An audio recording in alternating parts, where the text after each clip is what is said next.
잘 지내고 있죠? 잘 지내고 있죠? S 안에서 평안을 누리는 네가 되었으면 합니다. 마가복음 4장 1절에서 20절 씨 뿌리는 자의 비유라는 제목으로 하나님의 말씀을 나누고 함께 묵상하겠습니다. 본문은 예수께서 호숫가에서 가르치시는 장면을 기록하고 있어요. 앞서 예수님은 유대인의 회당에서 말씀을 가르치셨습니다. 그런데 예수님께서 인간이 고칠 수 없는 병을 고치시고 또 귀신을 내쫓으시니까 더더욱 많은 사람들이 몰려들었습니다. 그래서 예수님은 회당이라는 건물이 아니라 호숫가에서 가르치셨고 심지어 배를 띄워서 회중들에게 말씀을 전할 수 있을 정도로 많은 사람들이 몰렸다는 것을 우리가 볼 수가 있습니다. 또한 우리는 예수께서 본문에 기록된 한 비유만이 아니라 수많은 비유들로 수많은 말씀들로 이 회중들을 가르치셨다는 것을 볼 수가 있어요. 그런데 마가복음은 이 많은 가르침들을 다 기록하지 않고 한 비유의 말씀만을 선택하여 자세히 기록하고 있습니다. 왜냐하면 이 비유가 하나님 나라에 대한 핵심적인 가르침을 담고 있기 때문에 그래요. 그러므로 우리는 이 비유의 말씀을 통해서 하나님의 나라에 대한 분명한 가르침을 받도록 하겠습니다.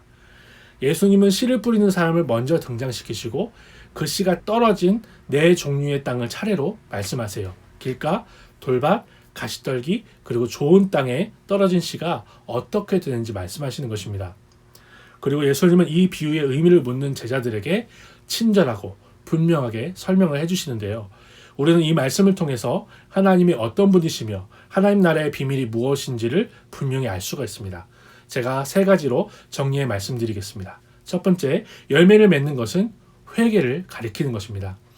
예수께서는 뿌려진 씨가 말씀이라고 하십니다. 그러니까 말씀을 듣고 열매를 맺는다는 것은 그 말씀에 순종한다는 것을 가리킵니다. 그렇다면 이 비유는 어떤 말씀을 듣고 어떻게 순종하는 것을 가리킬까요? 단순히 주일에 설교 듣고 그 말씀대로 어떠한 행위를 하고 안 하는 것을 가리키는 것은 아닌 것 같습니다. 왜냐하면 예수께서는 이미 이 비유를 설명하시면서 말씀을 듣고 마땅히 취해야 할 열매를 이미 설명해 놓으셨기 때문에 그래요. 본문 12절의 말씀인데요. 이는 그들로 보기는 보아도 알지 못하며 듣기는 들어도 깨닫지 못하게 하여 돌이켜 죄사함을 얻지 못하게 하려 함이라 하시고. 그렇습니다. 말씀을 보고 들은 사람에게 마땅히 맺혀야 될 열매, 그 반응은요, 돌이켜 죄사함을 얻는 것입니다. 쉽게 말해서 말씀을 보고 들었을 때 너무나 당연한 열매로 회개의 삶이 맺혀져야 된다는 것이죠. 여기서 회개는 단순히 뉘우치고 인정하는 것, 죄를 인정하는 것을 가리키는 것이 아닙니다. 뉘우치고 죄를 인정하는 것은 돌밭이나 가시덤불과 같은 사람들도 다 합니다. 그러므로 예수께서 말씀하신 회개의 열매는 방향을 완전히 하나님께로 돌이키는 것을 말하는 거예요. 인생의 방향과 목적이 전혀 달라지는 것이죠. 이것이 말씀을 듣고 30배, 60배, 100배로 맺어야 할 열매라는 것입니다. 둘째로 열매를 맺는 땅만이 하나님 나라와 관련이 있다는 것을 예수님께서 말씀하시는 거예요. 왜냐하면 예수께서 이 비유의 말씀이 하나님 나라의 비밀이라고 말씀하셨기 때문입니다. 길가와 돌밭 그리고 가시덤불은 열매를 맺지 못하지만 좋은 땅만이 열매를 맺었습니다. 그러니까 예수님은 누가 하나님 나라 백성인지를 말씀해 주시기 위해서 이 말씀을 주시는 겁니다. 길가와 같이 하나님의 말씀이 들리지만 싹도 나기 전에 사탄이 빼앗아 가는 사람은 하나님 나라 밖에 있다는 거죠. 돌밭과 같이 싹이 트지만 핍박의 해가 뜨고 해가 뜨면 바로 싹이 말라버리는 그런 사람들도 하나님 나라 밖에 있다는 것입니다. 가시덤불과 같이 잘 자라기는 했는데 유혹과 염려와 시험에 막혀서 열매를 맺지 못한 사람도 결국 하나님 나라에 들어가지 못한다라는 것을 가리키시는 본문인 겁니다. 반면에 하나님 나라의 백성은 어떻게 될까요? 열매의 양에서 차이는 날 수 있습니다. 30배, 60배, 100배니까요. 하지만 결국엔 열매를 맺습니다. 반드시 열매를 맺습니다. 하나님 앞에서 돌이켜 죄사함을 얻는 회개의 삶이 있다는 것입니다.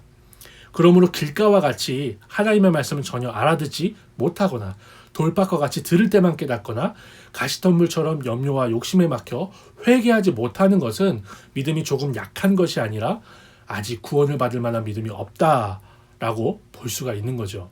그렇게 성경이 가르치고 있는 거죠. 오직 예수께서 가르치신 대로 구원에 이르는 신앙은 30배든지 60배든지 100배든지 그 양과 상관없이 회개의 열매를 맺는다라고 가르치시는 것입니다.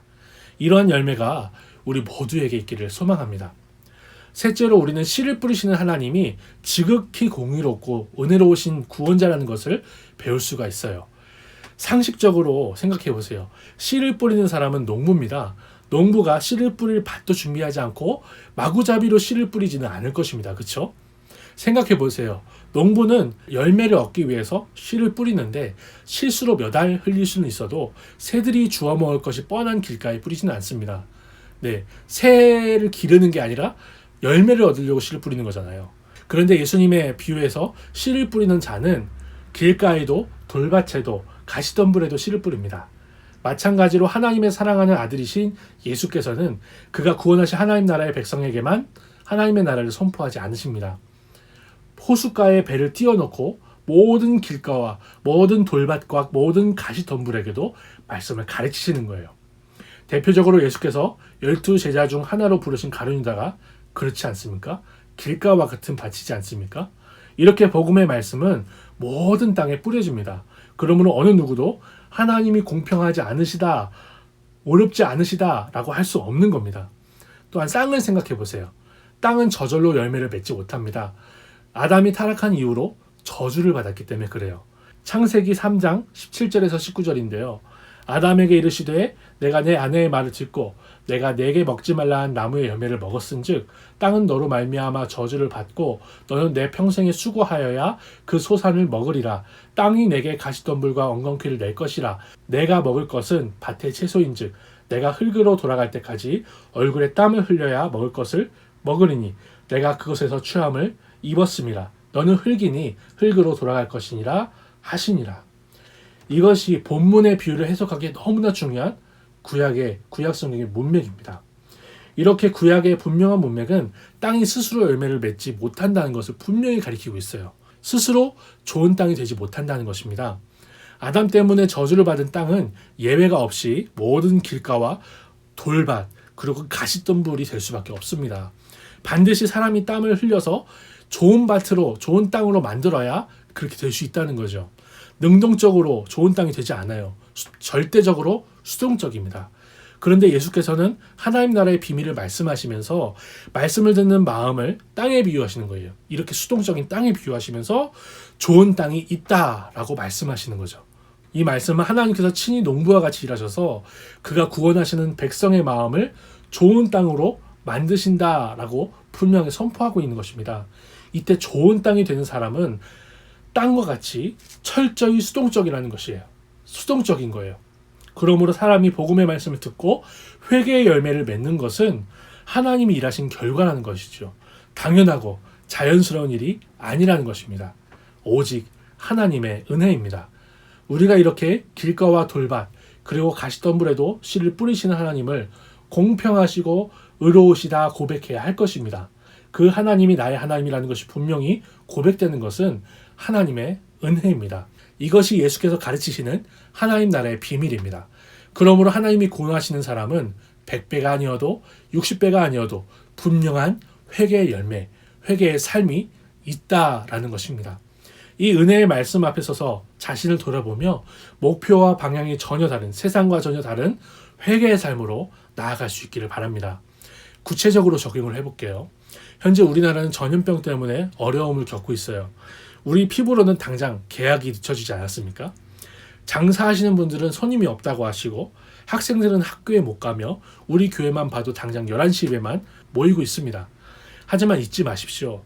역사 가운데 예수를 나의 주, 나의 하나님으로 고백하는 사람들은 이보다 더 나쁜 상황에서 예수님을 바르게 믿었고 회개의 삶으로 나아갔습니다. 다시 말해서 예수께서 말씀하신 좋은 밭은 그 상황을 뛰어넘어 열매를 맺을 수 있고 열매를 맺어야만 한다는 것입니다. 쉽게 말해서 모여서 예배를 못 드리기 때문에 신앙생활을 못 하겠어요 라는 것은요, 이런 하나님을 잘 이해하지 못했다는 것입니다. 하나님은 사람이 만든 우상이 아니십니다. 그가 스스로 계시며 우리의 마음을 좋은 밭으로 일구시는 전능하신 하나님이십니다. 하나님을 오해하지 마시고 하나님을 믿으십시오. 그리고 이 위기를 기회로 삼아서 이렇게까지 긴 방학에 하나님의 말씀을 더욱 많이 읽고 깊이 묵상할 수 있기를 부탁드립니다. 개인적으로 저는요, 방학이 끝나기 전에 여러분들이 신약 성경을 다 읽었으면 좋겠어요. 그렇게 도전합니다. 또한 3월은 큐티를 100%다 해보셨으면 좋겠어요.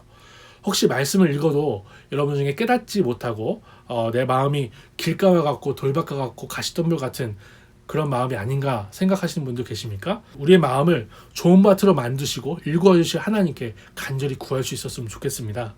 실제로 큐티를 하거나 말씀을 읽을 때 잘 안 깨달아질 수 있어요. 저도 그래요. 말씀을 읽고 묵상하기 전에 하나님께 간절히 구하십시오. 성령께서 깨닫게 하시고 생각나게 하시도록 간절히 구하십시오. 이것이 예수께서 가르치신 하나님 나라의 비밀입니다. 감사합니다.